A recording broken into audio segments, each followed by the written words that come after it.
जम्मू कश्मीर विधानसभा चुनाव के बीच रक्षा मंत्री राजनाथ सिंह के एक बयान ने हलचल बढ़ा दी है। रविवार को उन्होंने रामबन में एक रैली की जिसमें उन्होंने दावा किया और उन्होंने कहा कि साल 2016 में उन्होंने हुर्रियत नेताओं से बात करने की कोशिश की थी, लेकिन हुर्रियत ने देखकर दरवाज़ा बंद कर लिया था। अब उनके इस बयान पर हुर्रियत के चेयरमैन मीरवैज़ उमर फारूक और सीपीआई पार्टी के नेता डी राजा की प्रतिक्रिया आ गई। राजनाथ सिंह ने दावा किया था कि उन्होंने 2016 में 4 विपक्षी सांसदों को हुर्रियत से बात करने के लिए भेजा था, लेकिन उन्होंने देखकर दरवाज़ा बंद कर लिया। डी राजा भी उन्हीं विपक्षी सांसदों में शामिल थे जो हुर्रियत से बात करने गए थे। राजनाथ के बयान पर मीरवैज़ उमर फारूक ने कहा कि राजनाथ सिंह की बात सुनकर हुर्रियत हैरान है।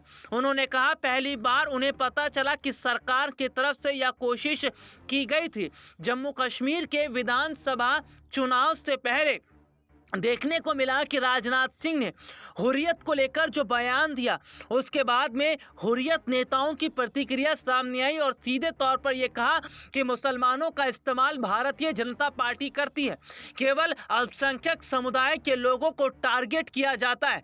यही जम्मू कश्मीर में हो रहा है, पूरे देश में हो रहा है। इसके साथ ही साथ ये भी कहा गया है कि सरकार ने कभी भी हुर्रियत से बात करने की कोशिश नहीं की और ना ही उनका दुख जानने की कोशिश की। और अब जब जम्मू कश्मीर का विधानसभा चुनाव निकट है तो हुर्रियत को लेकर राजनाथ सिंह इस तरीके की बातें कर रहे हैं। मीरवैज़ का यह भी कहना है कि उन्होंने कश्मीर मुद्दे पर बात करने से कभी इनकार नहीं किया और उन्होंने हमेशा समाधान के लिए बात करने की वकालत की। राजनाथ सिंह के बयान के बाद मीरवैज़ की भी प्रतिक्रिया आई, जिसके बाद ये देखा जा रहा है कि वो ये कह रहे हैं कि मोदी सरकार झूठ पर टिकी हुई है और सीधे सीधे तौर पर ये हुर्रियत के खिलाफ जो बात कर रहे हैं ये गलत है। कभी भी हुर्रियत ने सरकार की बात को नहीं टाला, लेकिन जब चुनाव सर पर हैं और ऐसे में मुस्लिम वोट बैंक भी उन्हें चाहिए तो अब इस तरीके की बातें कर रहे हैं।